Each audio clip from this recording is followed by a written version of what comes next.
Hello， 大家好，我是仲青啊，欢迎收看最新一期集合网的视频节目。今天我们非常有幸的请到了 Jonathan Blow 来到我们集合的办公室，来做一个简短的访谈。所以话不多说，我们就现在开始。Okay, so thank you for coming, Mr. Blow. Can I call you Jonathan? Sure, call me whatever you want. Okay, so it's a great honor for you, for us to have you here. So we've been looking forward to this for a long time, and we've been telling stories about you and your games to our audience. So, okay, thank you for coming. Thank you for inviting me. I'm looking forward to everything this week. Let's jump right in. Can we start from this indie game industry thing? Sure. I mean, when Braid came out, and that would be 2008, right? So indie games then are not big things. So what are your feelings about indie games now? Because it's become a very big thing, and I wonder if you feel disappointed. I mean, about where they go to, or are you very excited about things? I think we're in a good place for games right now. It's hard for any individual person making a game because there's so many games out there. Yeah. It's a little bit hard for people who make games, but it's great for people who play games because it means that they have a lot of choice. I'm surprised by how long it took in the West and on Steam for the independent game market to get saturated, is what we call it, or something like that. When, when there's so many games that it's hard to get noticed. I thought that would happen sooner, actually. Wow. So when Braid was successful in 2008, and then 2009 and 2010, things kept getting bigger. I thought 2011 was going to be it, or maybe 2012. But we went until maybe in 2015 or 16, things started getting hard. So that was a long time. Yeah. It was a long time to have things very good. So I'm not disappointed at all. Okay. So, let's talk about The Witness then. That is your second game. But, it's my second game recently, right? I mean, I've been doing games since 1996. Yeah, it's complicated than that. I started a new thing with Braid, and this is the second after that, Okay, so it's been 2 years since The Witness came out, more than 2 years, and how is the game doing commercially, and how are gamers reacting to it? Commercially, it's still doing great. Like, we're still able to pay for our studio's costs, still with daily sales from the game. And of course we have a lot saved up from when it came out, because single player games especially always, when they launch, is the biggest time. And then later is, people still play it, but it's less. So we're in that people still play it, but it's less time, but it's still enough to support the studio. So that's great. Wow. That's a relief, because I really didn't know when we were making it how many people would be interested in buying that game, because it's such a weird game. If some number of people are going to buy it no matter what, then if those are the only people who buy it, then it's better if it costs a little more, right? But it turned out that wasn't actually a problem. Okay. Yeah, so it might have been better to release it cheaper. Do you think it's well appreciated by gamers, or what do you expect people appreciating? So in terms of gamers as a whole, I really don't know. I don't really anymore try to go out on the internet and see what people are saying. I learned a while back that I don't enjoy that very much. And I think it can start to affect the way you make things if you take that too seriously, right? If you're creating things, you care about them a lot. And, to hear people talk about them in ways that are rough, which they are, because they don't care as much about the game as you. So what can start to happen is you can start to see problems that aren't really big problems. And then next time you design something, it's hard enough to make anything good, right? I was saying that I don't go looking on the internet, but people write letters, say how much they like the game often. And sometimes those letters are very, very powerful, or they're very, you know, somebody will write something and say, this game changed my life, or it gave me a very strong new perspective. And my email address is not published anywhere, you know, and things like that. So it's a little bit hard to figure out how to send me an email. So I figure for every one of those that we get, there's multiple people who had a strong experience with the game. It's just a sample of people, Yeah, those have been great. So I appreciate getting those. You know, when I was designing the game, because, you know, you asked about the commercial success and then maybe as a design or something. I feel it's been very successful as a game design. It was the deepest exploration of video game design that I knew how to do at the time. You know, we somehow managed to make a game that was very complicated, but complicated in a very connected way, where everything in the game relates to everything else. And that's not easy. You know, I don't know if I will ever be able to design anything that good again, you know. Wow. We'll see. I will try. Okay. I will try. Wow. But it's like, I don't exactly know how to do better. It feels fundamentally different from any other game that I played. Like normally I would assume game designers know for sure, or they have a good grip on things that they feel if they design it like this, people will like it. But the witness is clearly not not designed by that method. That's true. But that method is what game is made, generally. I could talk about movies for a second. Yeah, you sure. know? So in the US, you know, the big movies that most of the business is focused on making, well, most of them in the past couple years are these superhero movies or something. But the superhero movie is a certain form of movie. It's an action movie where it's not just action and there's a template to it. There's good guys and bad guys and whatever. And they just premiered Avengers League 3. Yeah, I haven't seen that one. Days ago, okay. But you know, so that's a thing that most of the business is concerned with right now. And you know, the superhero movies is a trend. After that wears down a little bit, there'll be something new, but it won't be that different. But if you just follow that formula, well, so two things. I'll say the second thing first, which is for me personally, it's very unfulfilling if I go see a movie and it's just that formula, right? Because I've seen that movie a lot. And you're just showing me the same thing again.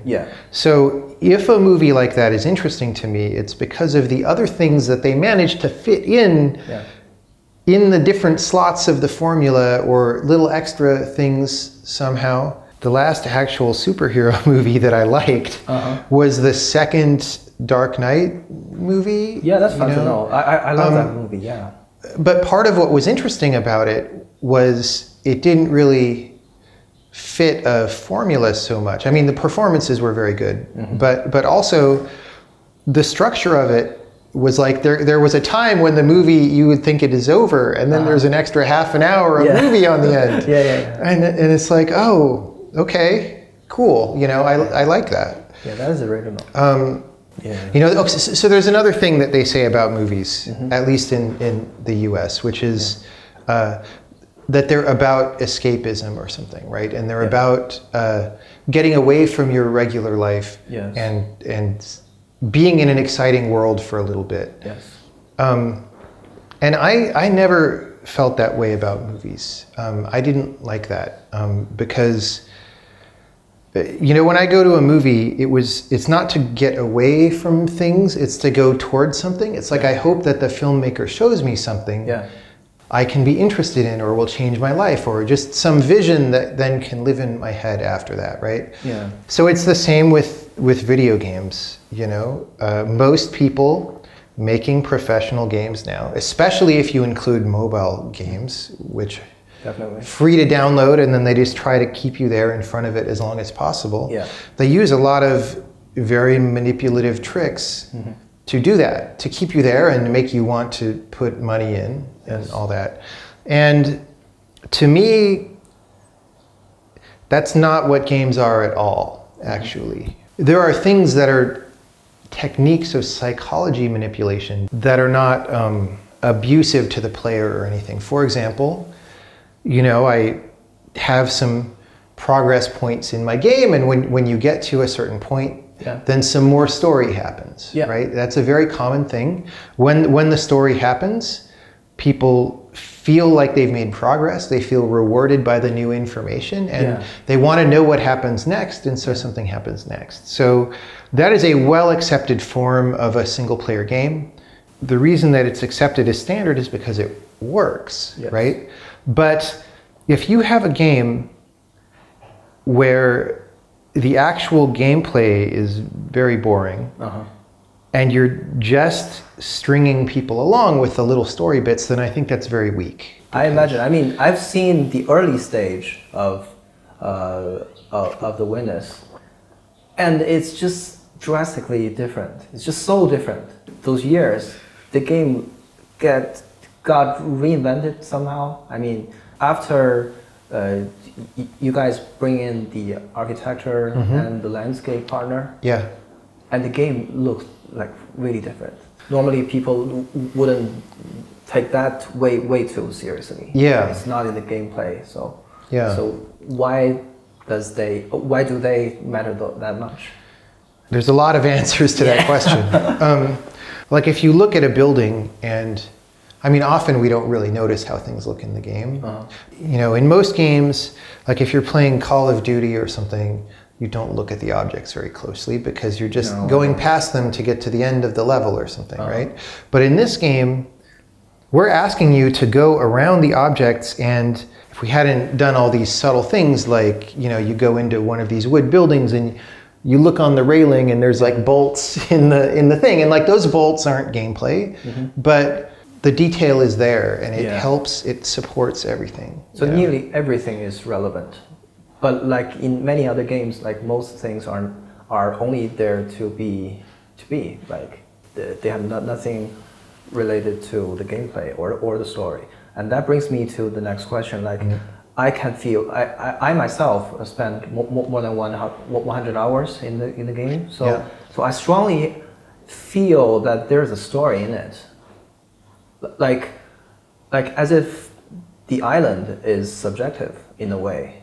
I mean, I can see there could be boats transporting stones from the quarry to the town, and things like that.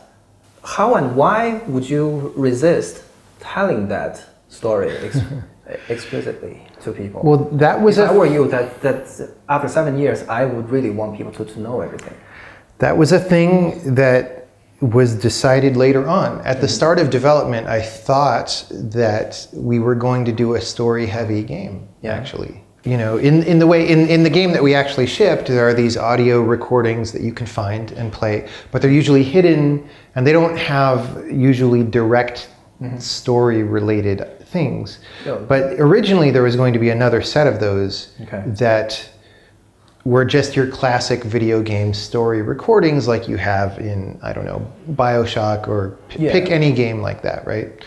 But the closer we got to finishing, the more I felt like I didn't want to do that. I want to keep people playing, and maybe I'm not sure that solving puzzles is enough to keep people playing. And it's like, well, but if you're trying to make the best game, and if you're like me and you're very interested in making this new and subtle kind of gameplay that nobody's really done, then maybe you just need to let the gameplay be forward and make a more quiet place for it to sink in, you know? And so that was the decision that I ended up making on that. And I think, you know, some people on the team even were surprised by that. You know, you dumped the story, which usually is the center of a game like this. Yes. Fortunately, we still did fine. You know, people bought the game, but it was not obvious that people would buy the game. And again, that's another one of those things. You know, when I say it's a weird game, part of that is the gameplay is very strange. You know, it's sort of a puzzle game, but not in the way that most puzzle games are puzzle games. And then, I deliberately said, no, there's no story now. You know, and that's a very serious choice to make. When it comes to how people will see your game. And I mean, in the end, I don't think we need a story to appreciate this game. I mean, you could. And it's actually not true that there's no story. There's a little bit. There's a tiny bit. A tiny bit. Yeah, but it's not enough. It's not what people expect. It's far from enough. Yeah. Yeah. I mean, in standards of normal games. Yes. Yes. Yeah. Okay. So speaking of gameplay, like I guess you would be against the mainstream game designs of incentive and reward just to keep the gamers playing on and feel good or feel clever about themselves. Yeah. But I mean, people would argue these designs are the essence of a game. Like game would not be a game without them. So what would you say about them? Well, I don't agree with those people. Okay. So, and one of the things that you mentioned is one that bothers me the most, just because I've thought very hard about puzzle games, right? Yeah. But one of the things you said is, make people feel clever. I don't know how it started, but maybe some developers like Valve, when they made Portal or something, said that. I don't know. But that phrase has been absorbed by everybody. Yes. So like gamers, when they write reviews, will say that. They'll say, oh, I really like this game. I solved puzzles and it really made me feel smart. Yeah. And I think that's really wrong. Okay. It's really bad. I mean, it's fine if your job is to sell people a game. Yeah. Because people want to feel smart. Mm-hmm. And if you help them feel smart, they will pay for that, like they'll pay for any positive experience, right? Yeah. Just the act of making somebody feel smart might be good on its own. Like, for example, somebody's very depressed, they have a hard life, and you make them feel smart for a little bit, and that just helps them get through, right? That's good. I have no problem with that. But usually that's not what this is, right? Usually it's just people are playing a game, they solve some puzzles, the puzzles aren't that hard, but they're designed to try and give you a little kick when you solve it. And I think that is very empty. I don't like it. It's like if you play a game like Go against somebody and they let you win and you feel smart, is that good? Maybe not. I personally would not be very happy with that, you know? We just want to really win it. Yeah, I mean, if I'm playing a game like that and studying it to be good, it's, I want to be good at it. I want to win because I got better. And so it's the same with a puzzle game. If I play a puzzle game, I don't want to feel smart. I want to actually be smart. Yes. Right? Yes. And so if a game can help me actually be smart, that's actually very valuable. And that can make games something very new and very powerful. So, if I'm playing a puzzle game and I solve a puzzle, what does it mean that I solved the puzzle? Well, it's probably not that I entered some random code. That would be a boring puzzle game, right? Like, hopefully it's like there's some system of the way things work, and I figured out how things work, and I was able to use my knowledge of how they work to do the right thing in this situation. And then the reason I feel good is because I noticed that I successfully understood the way things work. Our brains are made to notice that and respond positively, right? To the real thing. Yes. And so going back to the witness for a second, the puzzles, it's harder to talk about the abstract puzzles with the symbols and stuff, but there are other puzzles in the game. I mean, even the symbols are about, you could say they're about logical phenomena, but there are some puzzles that take place in the space of the world that are about natural things like light and shadows and, the way light travels when it's coming from the sun and how it might reflect off objects and things like that. The things that you observe in the game they're pretty close to what happens in the real world. And so you're doing something real there a little bit. It doesn't actually matter. Like, actually what's true is any system that's consistent, that you can learn, is really real knowledge of some kind. It's just, it may or may not have that much to do with what happens in the world when you walk around. But Yeah. but it's just that learning the system and then doing the right thing is actually the important part.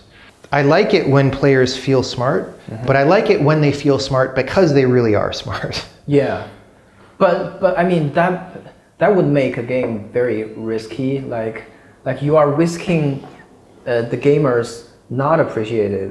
If no one has played any games, then the winners would be a perfectly fine game. Because they don't expect things that it doesn't have. Yeah, but the thing is, we play a lot of games. Yeah. Then we play the winners, and that is weird.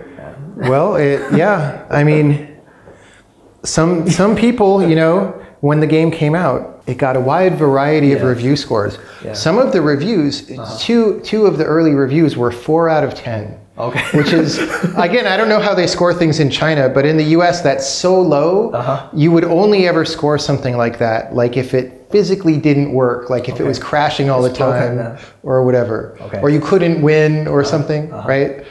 And it just, the game made people really mad or something, and they just, I imagine that. you know, but then a lot of people said 10 out of 10. Yes. So there's a difference in what people expect, right? Yes. But coming back to that point about putting these things in, it's true that by not putting those things in that are a standard thing that people expect, Yes. and not only that people expect, but they are legitimately part of the craft of making a good game, right? For me to be a good game designer, I have to understand those things and know how to use them. Yeah.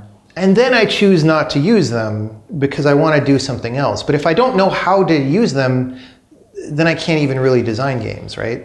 So any effort put into something else would have taken away from something that was there, you know? And I really cared about getting right what was there. And, you know, I said a minute ago that I think games eventually could be one of the next steps in humanity becoming more powerful about the way that we think and the way that we understand the world. Yeah. Like, that's not exactly what games are today. We have to make them into that or develop them until they become that strong.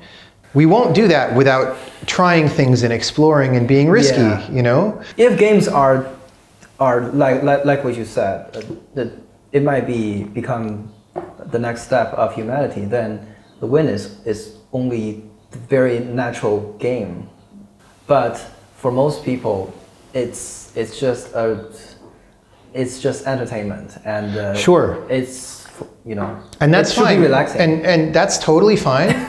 And maybe The Witness is not the game for a lot of those people. Some people might be surprised. Some people play it and they find like, oh wow, this is really cool. You know, a lot of games are just made to make you feel good. So, you know, like take a game where you beat up lots of guys, like Dynasty Warriors or like God of War or something, right? Everything about that, the sound effects and the graphical effects are there to make you feel powerful, right?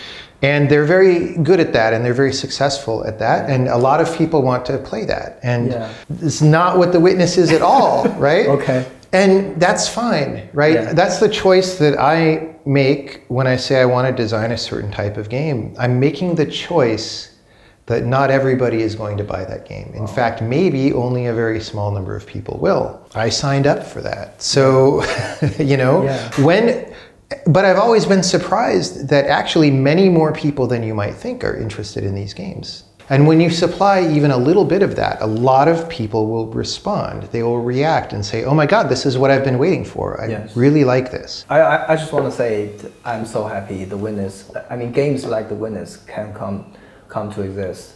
And the market is, I mean, mature, or can I say forgiving enough for, you know, just to, for us to have these games. Absolutely, I understand that you really used to love playing Counter-Strikes. You love playing PUBG. Okay, so I'm asking this for representing many of my friends. So you love these games, but you don't make them.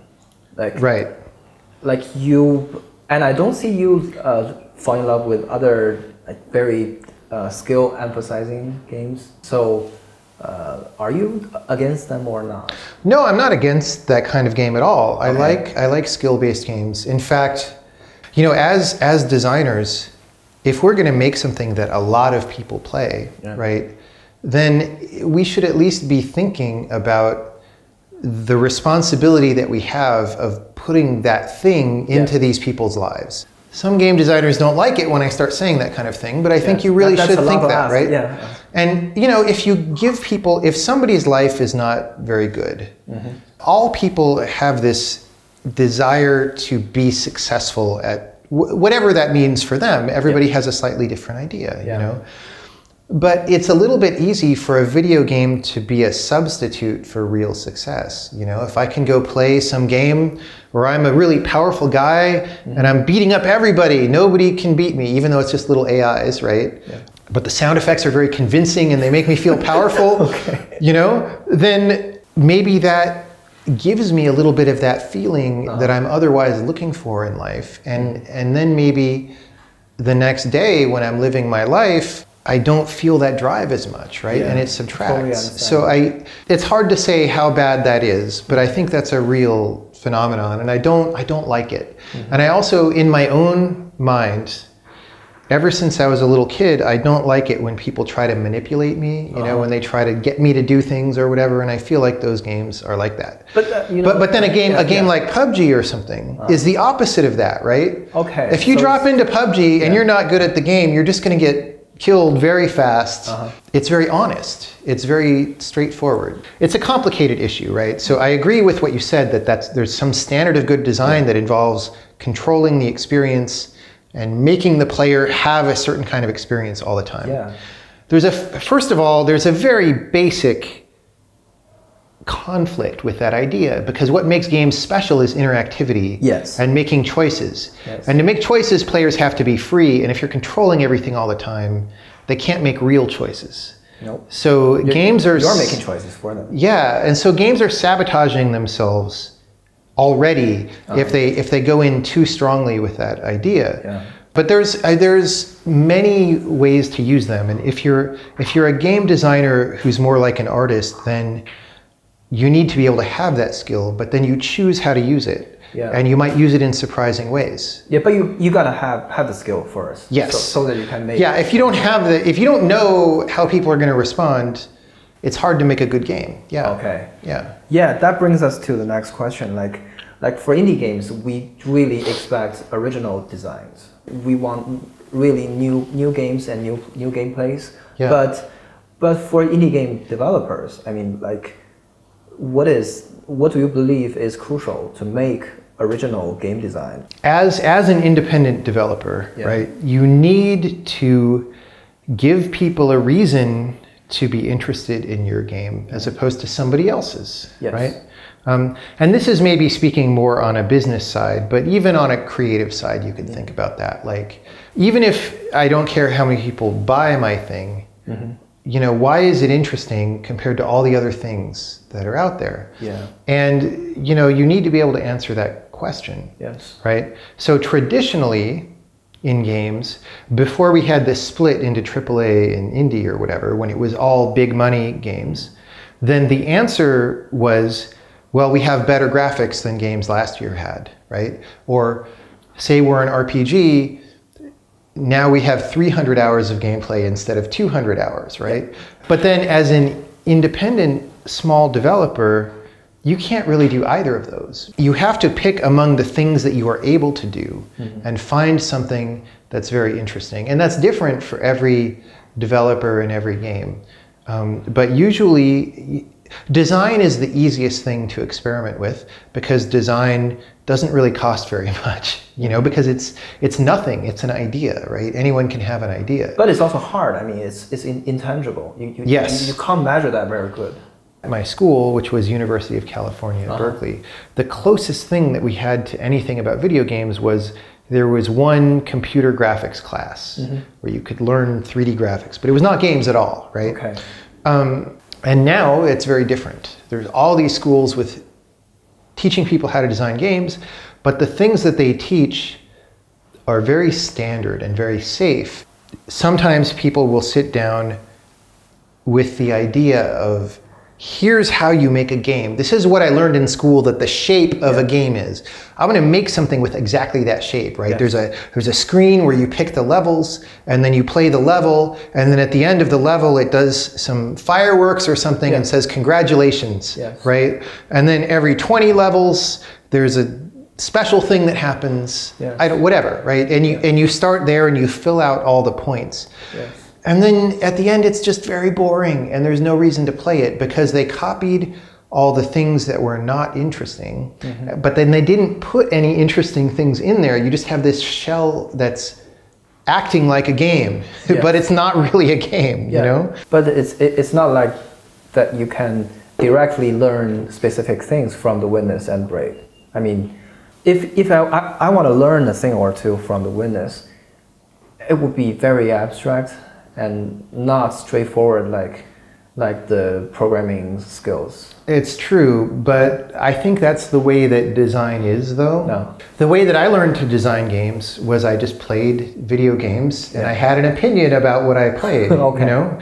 Like I said, I never had game design in school, and you learn by having strong opinions about what you liked or didn't like about how a game worked, and then also by trying things, because early on it's very easy to have design ideas that sound exciting but are actually very bad because they don't turn into a good game. And somehow by trying those, you learn what kinds of things make a good game, and then those are the ideas that pop into your head first. Or at least if the other ones pop in, you recognize very fast, oh, that's a cool idea, but I don't know how to make it a game yet, and we'll see. Yeah, I don't know any official way to learn that still. So currently, no. Yeah, play a lot of games that you think are interesting, and know why you think they're interesting. You know. Speaking of Steam, like it is way too crowded because too many games and not enough players for every game. But we also think not enough really quality games, really good games. Yeah. What do you make of that? It's hard to say. I mean, I think, you know, it's hard for developers because you make a game, and how do you get people to notice your game when 100 games came out that day? That's an exaggeration. I don't think, but like 20 games come out a day usually or something. It's a lot. It's hard to be noticed. And so that if I'm a developer, I can't really expect to make money by releasing a game. Maybe I can't take as much risk, right? Maybe I have to make a very traditional game. It's a little bit paradoxical because I was saying before that you need to have something original to get people to notice. So really what it is you make something very traditional that everybody will understand and that looks very impressive, but then you add just one little thing that makes everybody excited. Maybe it's like the main character is a kind of main character that people haven't seen in a long time. I don't know, right?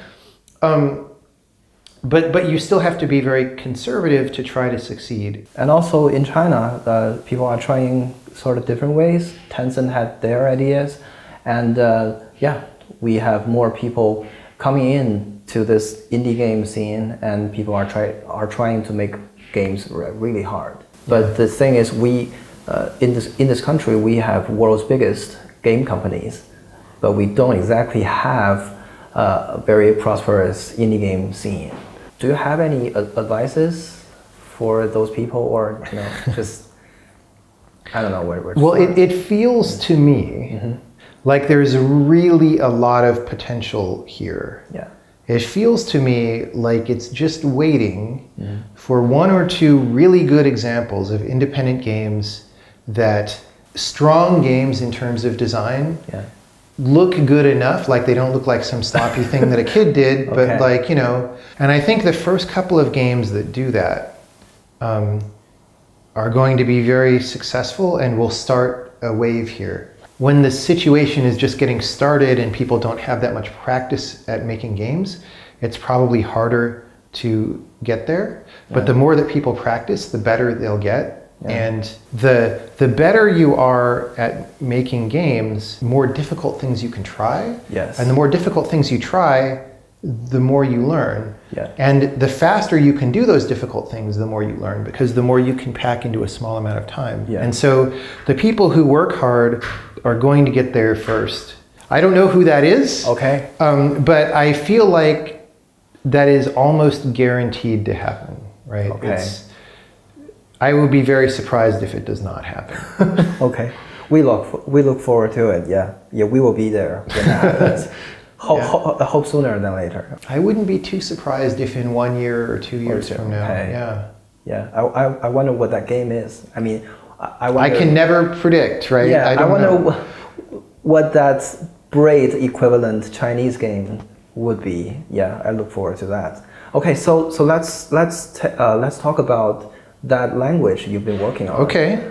Okay, so that is some crazy thing. I mean, people would argue C++ is dominant for a reason. People might not understand the real reason for that, but people would argue there must be a reason for. Well, I agree with that, actually. Yeah. C++ is dominant for a reason, and it's because there's not really any other language that you can use to make games with without taking some serious penalties, Yes. right? For example, if you build something in C++, there's no like C++ system that is going to take a bunch of time in the middle of your game while it's trying to draw frames, right? And then cause you to miss the frame rate or whatever. Okay. There are a number of decisions like that that many newer languages have made, and you can make games in those languages. For example, in C#, a lot of games using Unity are programmed in C#, but they pay that cost, right? Yes. And however, that doesn't mean that there's lots of wrong things with C++ that can't be made better. It's just, it's the best that we have. And you know, in 2014, when I started this language project, I did it because I had the same attitude that everybody else has, which was, I really don't like C++. I feel sad every day when I sit down to program in it because it's just difficult and annoying, and there's all these, it makes me do all these things that I shouldn't have to do, and it's slow to compile. And is it really true that we won't get off C++? Well, 1,000 years from now, are we going to be programming in C++? And the answer is obviously no. Obviously no. Okay. I hope not, right? At some time between today and 1,000 years from now, we will switch. Is it closer to 100 or closer to, I think it's closer to 100. I think it's a lot less than 100, right? Okay. Yeah. And so then you realize, oh, it's not really a question of if it can be done. It's a question of when will it happen and why will it happen, right? And the why will it happen is a very serious question that I think most people who make programming languages do not take seriously enough. It has to be a really good reason. Many people who try to make new programming languages, they get personally excited about something, but it's not a good enough reason. And so part of what I'm doing is working very hard to make sure that the way this language works provides so many benefits that there's just going to be some people who are going to want to use it. Okay. Yeah. You know, modern video games have all kinds of tools that do things that gamers would not even think about necessarily. Like, here's the tool that reads all our bitmaps that the artist saved in Photoshop and compresses them into different formats for different platforms, and then packs them together in files so that the disk, we don't have to seek around the disk too much, and then loading goes fast, right? Yeah. So that's one example out of many kinds of tools that there might be. Because it's so hard to make games and it's so expensive, people are very interested in finding efficiencies whenever they can. And so, for example, C#, which is that language that I said AAA generally will not use for games because it has too much performance impact, they will use it for tools because maybe frame rate isn't important in tools. And you're not worried about running out of all the memory on your PC in the way that you are if you're on a console, right? And so the language is more appropriate for that context, and people have experimented with it there. And so that kind of a thing as well would be a way for people to start using it. And you won't charge fees for that. So there's no business model. No business model. I'm just doing it because I think it would be a good idea. And you don't want to spend another 7 years on your next project, maybe. Yeah, although, you know, I've already spent a couple of years on this programming language, so you have to factor that in. But, you know, I want to, no matter what, I want to enjoy programming more. Yeah. And I enjoy programming in this language much more than in C++, and that's already worth it. And it's very interesting too, because I'm designing the language a little bit like how I've learned to design a game. You know, there's aesthetic decisions that are made, or just ways that I break down the technical problems into sub-problems. Now I just got to get it out there and hope that people want to use it, which hopefully we're going to do this year. You know, I've got a few people helping me on the compiler, just tie together all the loose ends and make tests and try to get it ready. Wow, that would be big, man. A new language. I hope so. That doesn't happen very often. Well, it actually happens very often. It's just you don't hear about most of them because there's no reason. The real thing that doesn't happen very often is a new language that a lot of people use. Yeah, we'll see. Okay. Yeah. So the final question, like what big things do you think would happen in the short future in gaming? Like, we know AAA games are hitting a ceiling. Yeah. And I mean, apart from your new language, like, should we expect some big changes in games? I mean, what could we expect? It's very hard to say anything there. I would say there's a little bit of a struggle time right now for big ideas, you know. So I've gone to the Game Developers Conference in California many times, and the funny observation about that is that every year there was always, you know, the big idea for that year that a lot of the conference speeches would be about, and this year there wasn't really anything for the first time in a long time. Oh, so that's unusual. Maybe you know, battle royale games, but that's like one genre of game. You know, it's not like a big thing. It's a smaller thing, and so it feels like a time when there is more struggle for something big and exciting. Okay. But that also just means that we'll be surprised by whatever it is when it happens, you know. Yeah. I will say, so one trend that seems to be happening, that's not a new idea or anything, but like a business trend is, I think it's finally happening that very big single player games are too expensive. You know, like budgets for single player games just keep going up and up and up and up, and the teams get bigger and the amount of art is more.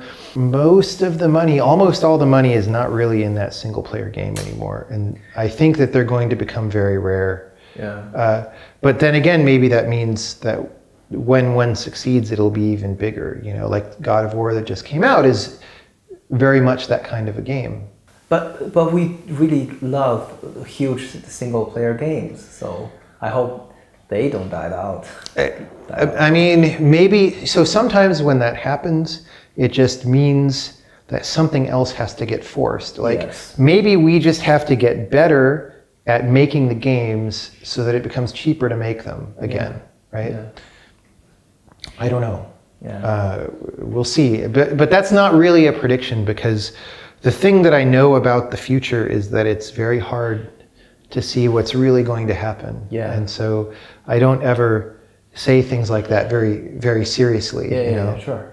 So we only have this much time for now. So we hope we get a chance to talk some more about philosophy and your game in a more detailed way. Sure. So thank you so much for coming. Yeah, I've enjoyed the discussion. Yeah, thanks for having me here. 好，谢谢大家，今天我们的采访就到这里，拜拜。